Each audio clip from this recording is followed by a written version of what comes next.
Yo, what's up mga katuso? Gaano ba katalas ang pag-iisip mo?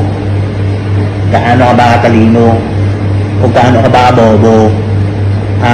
Gusto mo testingin natin ang utak mo? Meron ako ditong rumble word. Bubuuhin nyo lang yan. Kapag yan, nakuha nyo ang tamang sagot, meron na kayong isang taang Cos G. Pero, kailangan nakapalo ka sa aking Facebook page.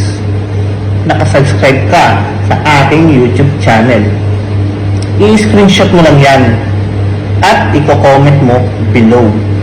I-share mo lang ang video nito, lahat ng video natin i-share mo para baka ikaw na ang mapili na manalo ng Cash G kung masasagot mo ang ating humble word. Good luck mga katuso!